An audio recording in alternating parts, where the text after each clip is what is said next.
Hello everyone, my name is Heather, and I think today what we're going to do is I am going to show you how I crank my socks on my circular sock knitting machine. So this is the example sock. We have a contrasting cuff with a hung hem, the leg, heel, and then a toe, a contrasting toe. This just needs to be Kitchenered together. But today we're going to crank the pair to this sock. This is the first time doing this, so sorry guys if it's a little shaky. I'll try to edit that. So let's go ahead and get started. So what we're doing is what I'm going to do is I'm using my 72 cylinder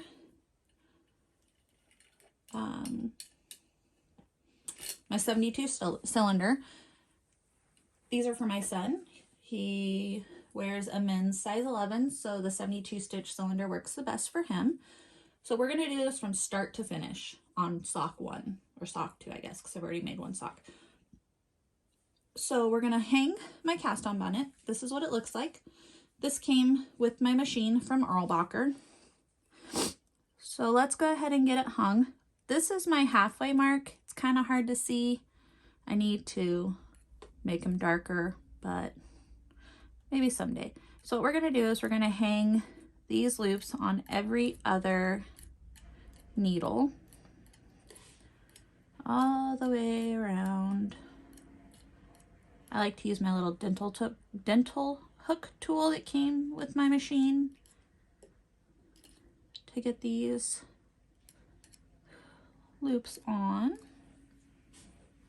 I'll try to keep my hands out of the way. Might be a little difficult.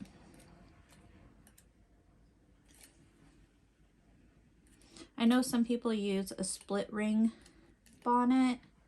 I haven't made one of those yet for my machine, and I've never used one, so I don't know how well they work, but I know there's a lot of people who swear by them. So we're going to go ahead and put some waste yarn on. This is just some waste yarn that I already used before. I like to reuse it, so there's nothing worse than wasting yarn. I have my buckle. We're going to clamp that on underneath to put some weight on it, because we need to have a little bit of weight to get it started. And then I have my other weights, and so we're going to go ahead and get it started.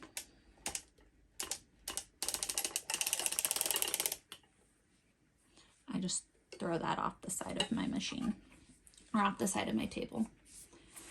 So now that we got it started, we can finish hanging these last few stitches on my machine from my cast on bonnet. Sorry if you guys can hear my dog. She's going up and down the stairs. She doesn't know what she wants to do yet today, so she's still trying to figure it out. So we're going to crank around.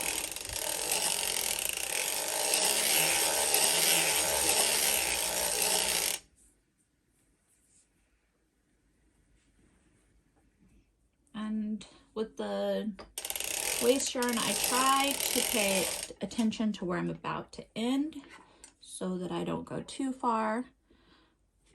I drop that down in here. And then I use, for my ripcord, I use Power Pro fishing line. It's a 65-pound braided line. I got it at the Sportsman's Warehouse. It's like a Bass Pro Shop, Cabela's, but it's here in the town I live in.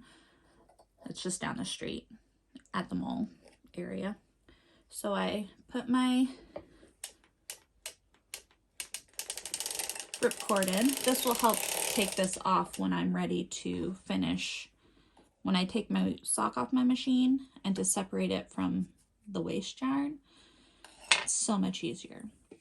So we're going to go ahead and we're going to do the cuff. This is some Felici that I had knit into socks, but then I don't know what happened. I decided to rip them out or something. I'm not 100% sure. And then for the rest of the sock, we're using this yellow. I think it's called Dandelion. It's a Knit Pick Stroll. Once this sock is done, I officially have no more Felici yarn in my stash. I will have used it all up. Oh, you guys can probably hear my washing machine. I'm doing laundry this morning. I worked for a couple hours and then I started laundry and doing my usual things. So sorry if you hear the machine. All right, so we're gonna reset our timer, or not our timer, what is it? Row counter. And for the cuff, I do 30 rounds and then I hang the hem. So we'll go ahead and get it started. I like to hold on to it just in case. Sometimes it goes a little awry.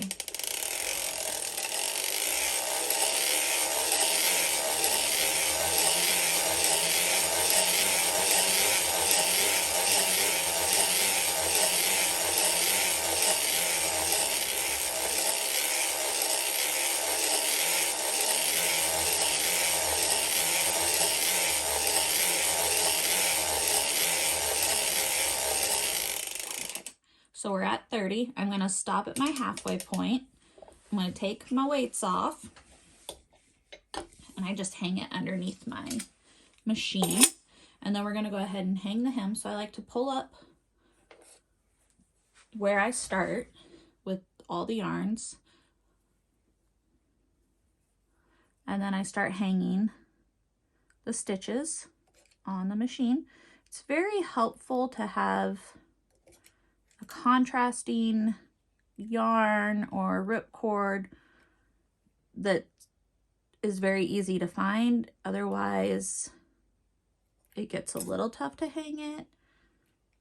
Yellow is probably not the best idea for ripcord with this yarn, but most of the socks I knit, I can usually, I don't knit very many in this with like these colors. So we're just gonna hang all this. We're picking up the loop all the way around, using our little dental pick tool to get all those little stitches up.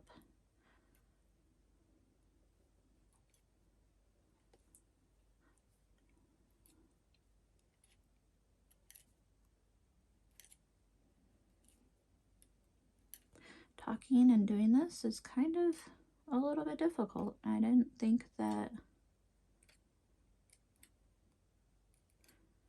I would be able to do both, but I'm trying.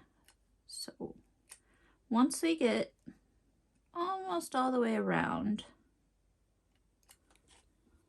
you'll see some of the needles are down, so we can't hang the hem there. So what we're going to do is we're going to crank halfway around so we can get these needles to pop up so that we can go ahead and get the hem hung the rest of the way around.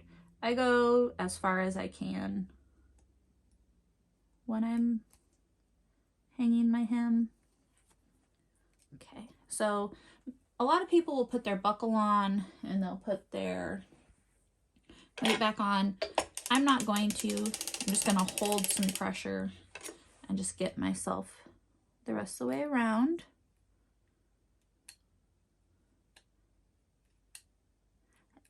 So that way I can get this hung. Something else I do a little bit differently when I'm doing contrasting cuffs on my socks, I will crank one round of, like, so I did 30 rounds. I hang the hem, and then I'm going to crank around to my halfway mark. That way I don't have to worry about changing colors in between of hanging the hem or catching all the stitches all the way around. So we're going to put our weight back on. And we're gonna crank to our halfway mark, which is right there. Then we're gonna stop. Move my stuff. So we're gonna trim our yarn and take our contrast, move it off to the side. We won't need that until we start our toe, which we will put that back on the machine when that time comes. Sorry, guys. All right, so we're gonna, sorry you guys can't see my yarn mass, but we're gonna thread the yarn and we're gonna do a faux Russian join. I was watching, when I first got my machine and before I got my machine, I was watching a ton of videos on YouTube on how to use my machine. I watched the Erlbacher Homecoming. I watched Aquila's videos. She's a lefty knitter on YouTube. She has amazing videos. And she did Socktober, where she cranked something on her machine and filmed a video every single day in October. She has some super helpful tutorials and videos, and one of her videos shows doing this kind of color change. So you make a loop, pass it through, and then it's going to catch those yarn tails on the way around, and then you only have to weave in like this little guy. You can catch it, but I don't know how to do that. And then the yarn at the beginning, so this little one. So a little less to weave in. So we've started our contrast, our light color, the dandelion. So we're going to crank 69 rows. We're going to try to get to 100 rows for the leg.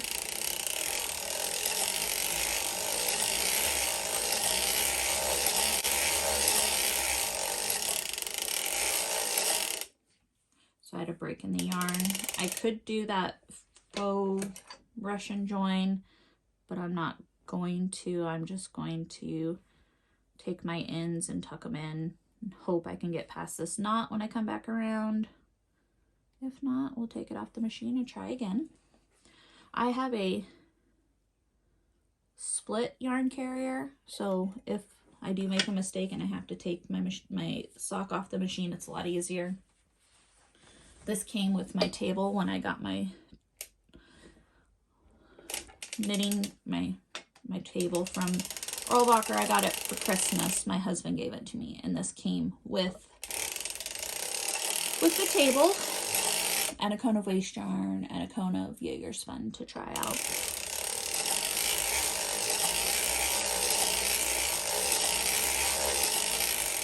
So we're gonna go ahead and crank. I'm going to speed up this part of the video because it's just round and round and round.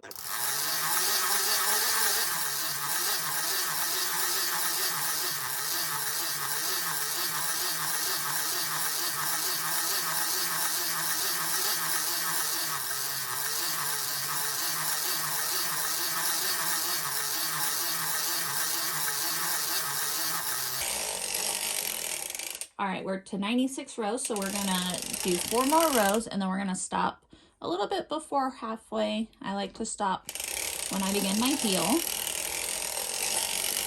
I just have to remind myself because usually I forget.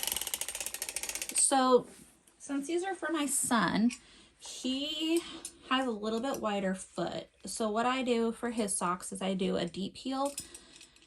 I do 3 extra stitches on each side of my halfway mark. So this is my halfway mark and this is my halfway mark. So I count 3, 1, 2, 3, and then I pull up. And so we're gonna have 3 extra stitches on our heel on each side to give it a little bit more room. I have my crescent tool here. I'm gonna lift the rest of my stitches. Then I always double check. Yep, I got 1 too many. 1, 2, 3. Perfect.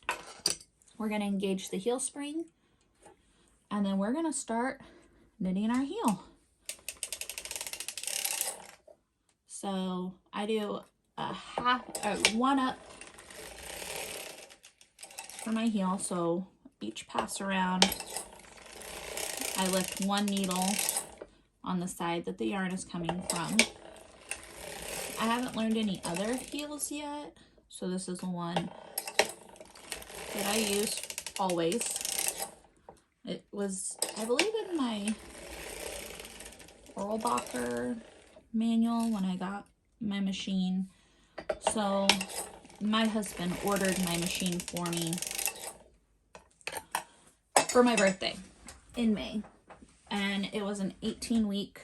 I dropped a stitch on the, or it didn't knit on this side. So what I'm going to do is I'm going to go ahead and just fix that manually. And I think it's time to put the heel forks on. So if it stops going down on its own, it's time to add those heel forks, which I have right here. I have them hung up on the side of my table as well. I have like a I don't know, an eye hook, and then I put another little hook on there, and then that's how I hang my weights. And then I continue back around. I will keep moving up my weights as needed. And back to my storage. So he ordered it for my birthday in May, and it was an 18-week turnaround time for them to be built and shipped. And so they went ahead and sent me my owner's manual and my certificate of authenticity ahead of time for my birthday. So I knew I was getting it. And then we went in, and he had talked to Grayson and one of the owners, and she had helped him pick out quite a few things. I got a 64 stitch cylinder. I got a equal slot river. So I have a 64 needle river, and then a 72 stitch cylinder, because that's the sizes I knit my socks in, 64 and 72 typically. So he was able to do that without me knowing, because he does know like what sizes I typically will knit socks out of, or in, whatever it's called. But when it came to the color, that he didn't know, because you get to go on the website for the powder coating, and you get to pick, because I got a custom color. Mine's called Cosmic Sassy. So it's this really fun pink with some glitter in it. And I love it. But that's the only thing he didn't pick, was the color for me. He knew I would want pink. He just didn't know what one. And so, because I already knew I was getting it, I went in, I picked the pink that I wanted. He finished, well, he messaged them at Erlbacher, and then mine had already gone into queue for build, because there's, I mean, they have to, they build them by hand, and so it takes a while to get one. And so mine sat in the queue. I was able to pick my color and everything, and then it shipped in September, and I got it, and here we are, still having a blast. So when it doesn't knit on its own, or it doesn't go all the way around, I just fix it with my little dental tool. It's just easier that way. So I've gotten all of my stitches for my heels decreased. So this is my target mark right here. So this is where my ribber thing goes, my ribber fin. And so I have it marked for my target mark for this. This is the pink spots right here. So I've done all of my decreases, and now we're going to increase. And in order to do that, I do like to count them though.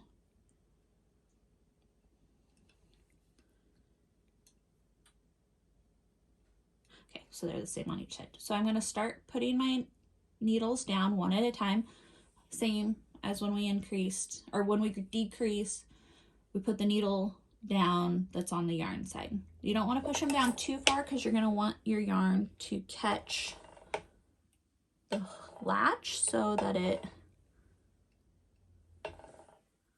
will knit. I always go slow on that first one because sometimes it doesn't want to catch it. And then I will help it down a little bit when I need to.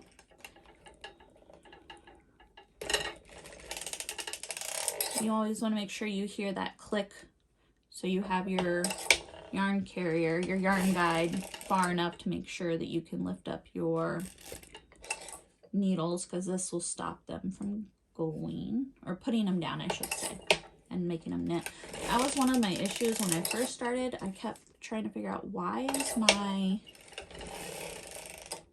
are my stitches not knitting.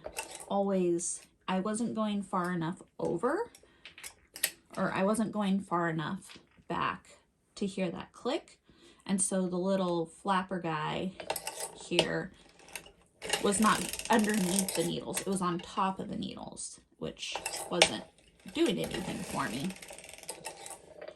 I can't knit when the flapper is on top. So it took me a while to figure out that's what I was doing wrong. Once I figured it out, I now watch for that. It's something that I've figured out. I do like to make sure all my stitches are down before I do the next one. It's just become a habit of mine.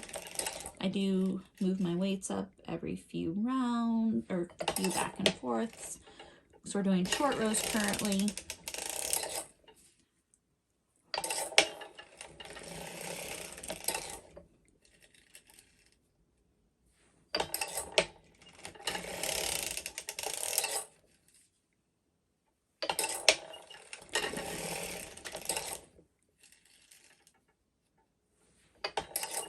When I first started using my machine, the heels were what got me. I could get a hung hem, I could get the leg, no issues, and then it was the heel. I would drop stitches and I wouldn't know why, and then the flapper wouldn't go down, or just so many different things would happen and I'd get frustrated. And then this is before I had my split yarn carrier, yarn guide, yarn carrier, and I would have to take it off the machine, and I didn't, I just dropped my phone, or my phone just fell. We could probably cut that part out. There we go. Hopefully you guys can see. Okay, we'll try that. Hopefully we're good.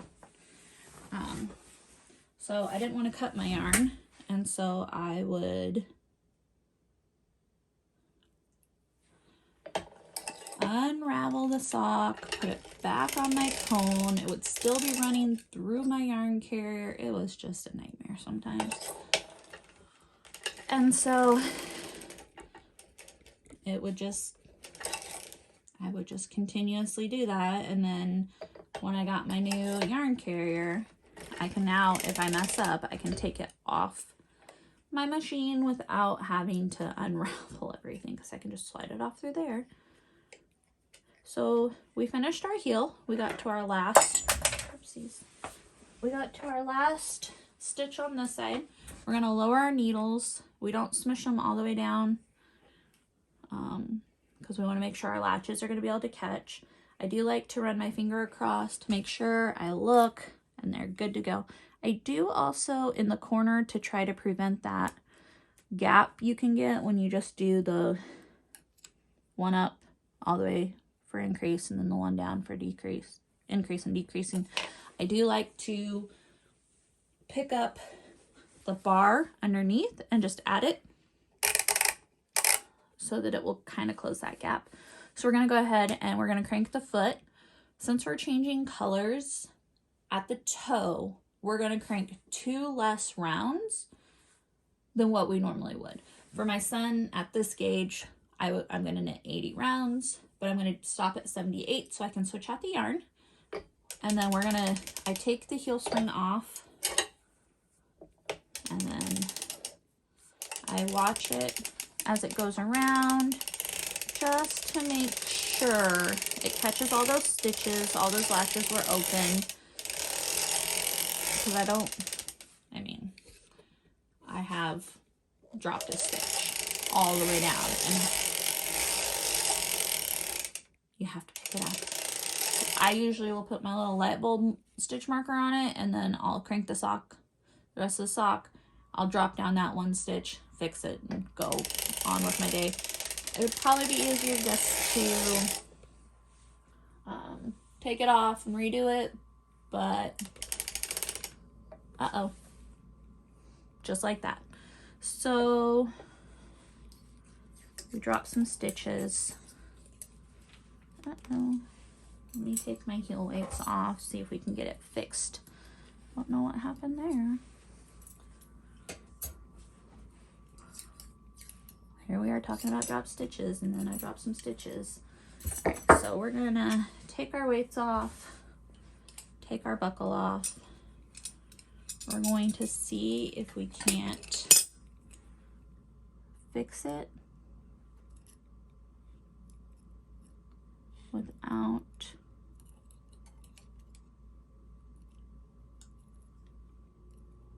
having to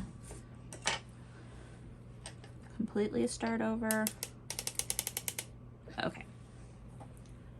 So we are able to get, I gotta find my stitches now.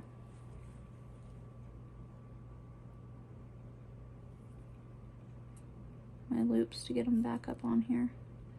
Okay, so there's one. At least this wasn't on the heel side. That can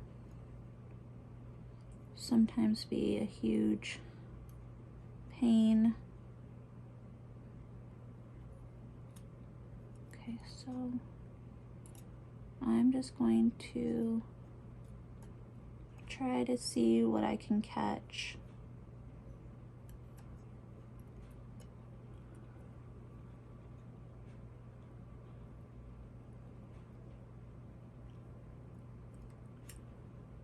Oops, almost missed it. All right, okay. So I put my finger down just to prevent it from dropping stitches any further down, or them going any further down. And so now we have to fix all these stitches that dropped. And I'll do it row by row, because, you know, it happens. This didn't, I don't know why that did that. I don't know. It happens sometimes. Stitches just drop. But if you can catch it quick enough and get your weight off, it will be a lot easier to fix.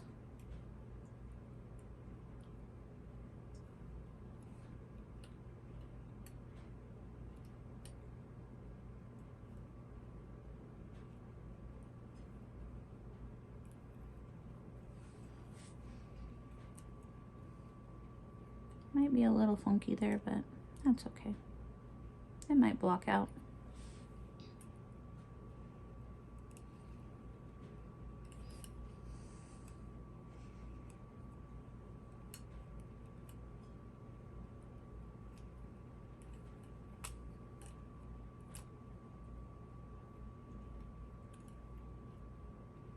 Okay, so now we got these ones.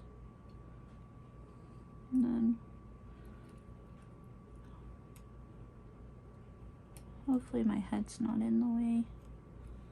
I know people, when they have drop stitches or long runs of drop stitches, they'll use their latch hook tool. Basically, it's like a knitting needle or a circular sock knitting machine needle on a long handle, and you can pick up stitches that way. I haven't quite figured out how to do that yet, so I just use my pick tool and then go around fixing and correcting what I can.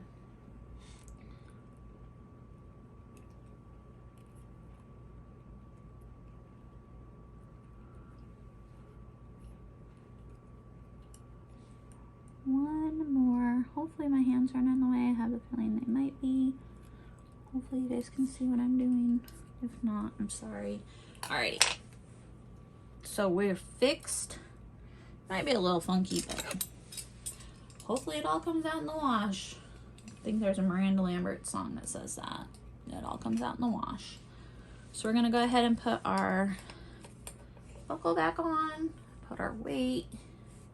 I have mine in a yarn in a cup koozie because I drop them all the time, and they've chipped, the paint's chipped off of them, which I'm kind of sad about. But I think this color, that's part of it, because it's a light color, shows the wear just a little bit more than maybe the dark ones do, but it's fine. It just means that I use it. So let's go ahead and put the tension back there. Uh-oh. Dropped, or we didn't knit a couple stitches. So let's go ahead and fix those by hand really fast. Okay.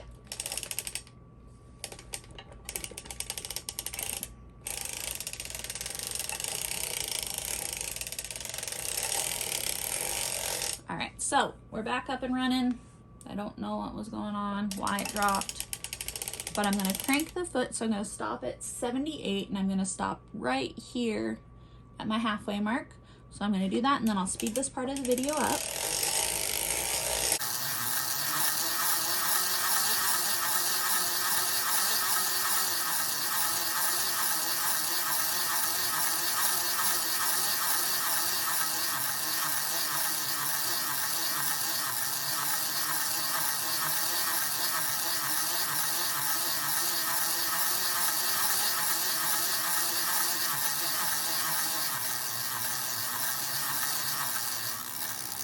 $76, $77, $78, and we're gonna stop right there. One thing I'm gonna do is I'm gonna take my heel forks off for now. We'll need it when we start the toe, but I can move my big weight up past where the heel is, because you want that weight underneath. Okay, and then we're gonna trim it. We'll take this cut, put it off to the side. We're gonna use our Knit Picks Fleechy, the striping one, for the toe. And just like on the other one, we're gonna do a faux Russian join.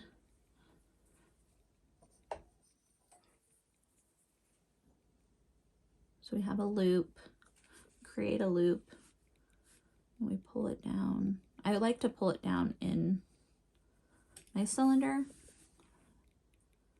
but not too far. So we're gonna go around, and then we're gonna do 2 more rounds to get to 80, because that's how many rounds my son needs for a really nice fitting sock. So we're at 80. We're gonna lift up our, this time we're just doing a half heel, so we're just gonna lift up half the cylinder needles in the back to where our halfway mark is on both sides. And then we're gonna crank. We're gonna engage our, oopsies, we're gonna engage our heel spring.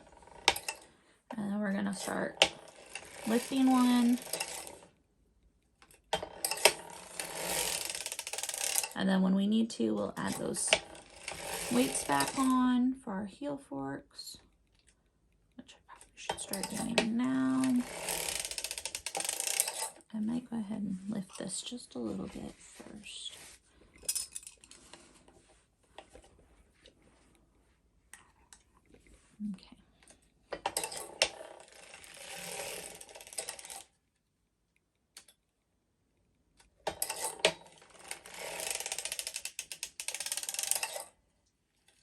put my heel forks on just because I don't want it to accidentally come off or there be a problem. So let's go ahead and get these all on. Okay, and then we're going to continue.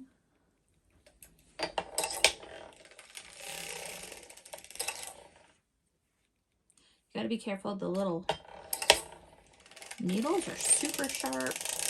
I use my nail to lift them. I have stabbed myself in the finger a few times. It hurts. It's not very nice. It's not a nice feeling. So we didn't knit this one, so we're going to go ahead and use our latch hook to fix that. Actually, split the stitch, so we fixed it. When I do my heels and toes,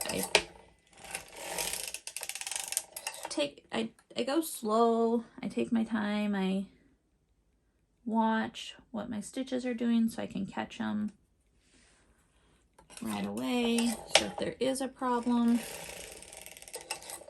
I can remedy it before I get too far. If I drop a stitch in the heel, I typically will take the sock off the machine or in the toe because I don't know the best route to fix that issue. Unless, like, especially in the wraps, I'm not sure. Now if I drop a stitch like in the toe when I'm on like in here, I'll fix it. But when it comes to the corners and where the wraps are, I stress out a little bit more and I'll take it off.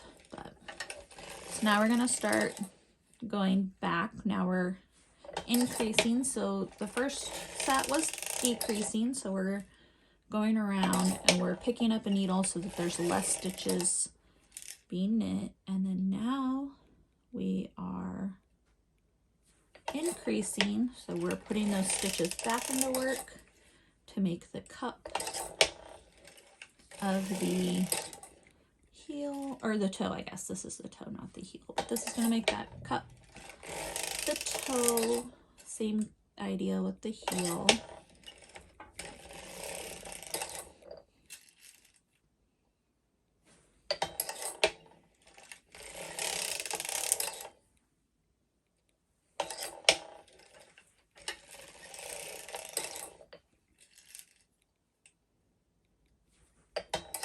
Really need to make these marks darker so that they're easier to see.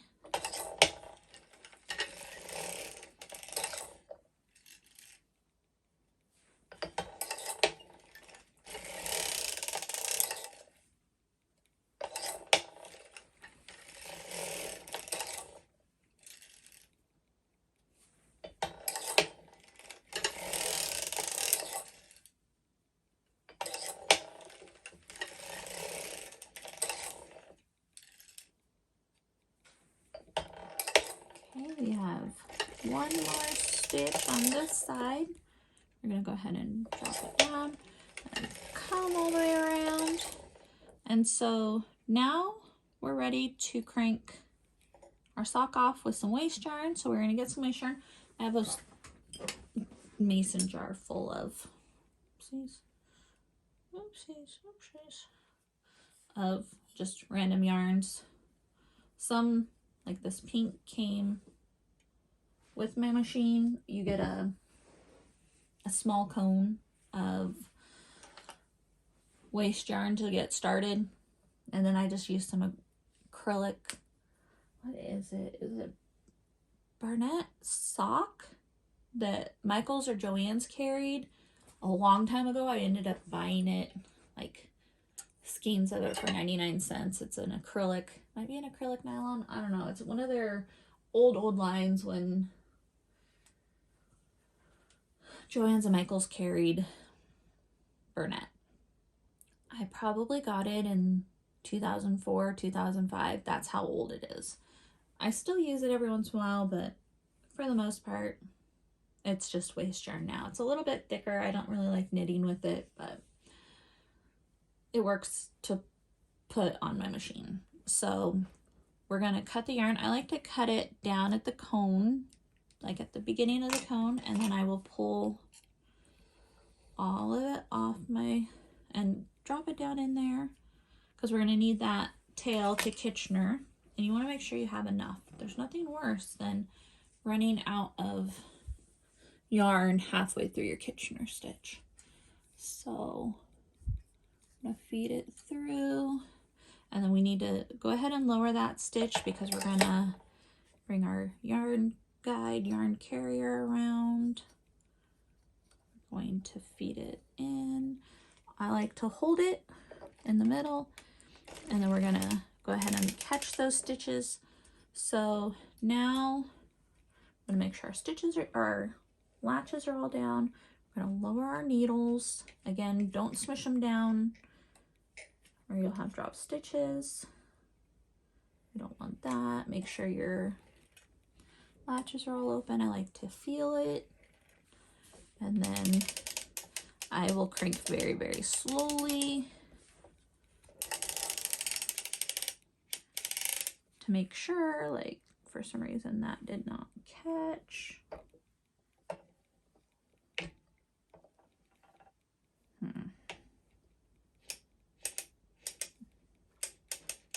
Okay, so it's not catching. So we're just gonna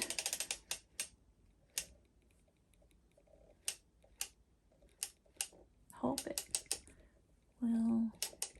Okay. So I know what the problem is.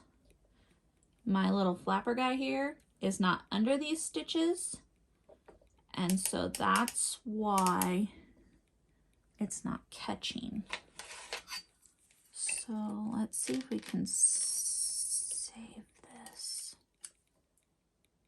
I don't know what the best route is going to be. So I guess we lift up all these stitches for right now. Okay. I don't think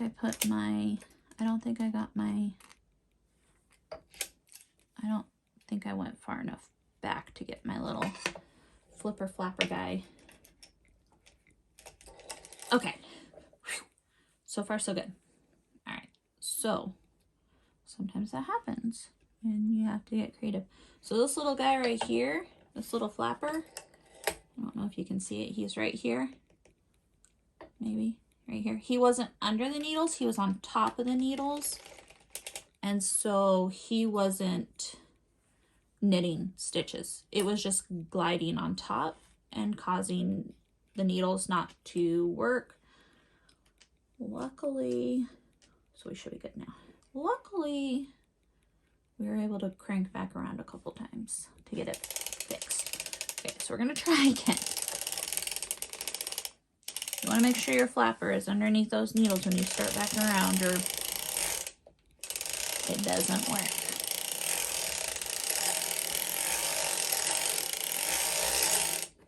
Okay.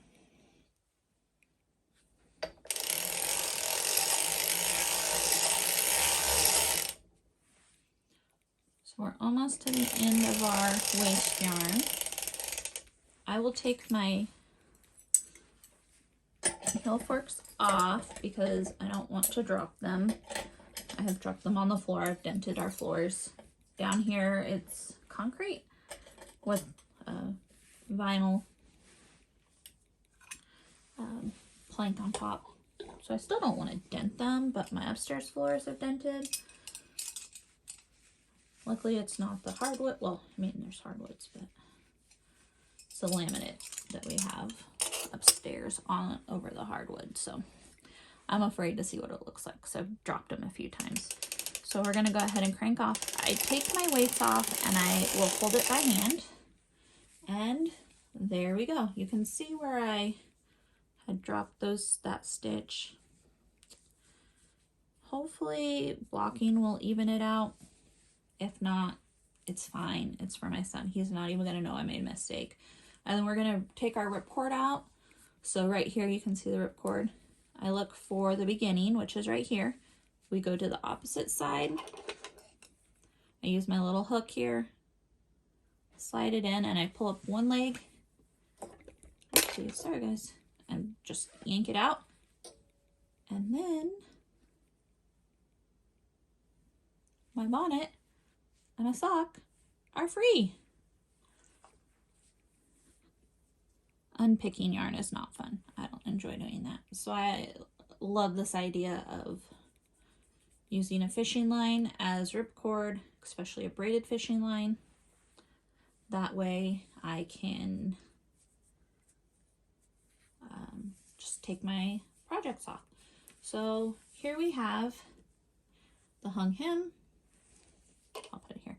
The hung hem, the leg, a deep heel, the foot and a toe, and then we're going to Kitchener the toes together. So you would then Kitchener. I follow a video that Aquila, a lefty knitter podcast, had filmed. It's super, super awesome. But then I'll just Kitchener this together, and then I'll block them. Yeah, I'll soak them and block them, and then my son will have another pair of socks.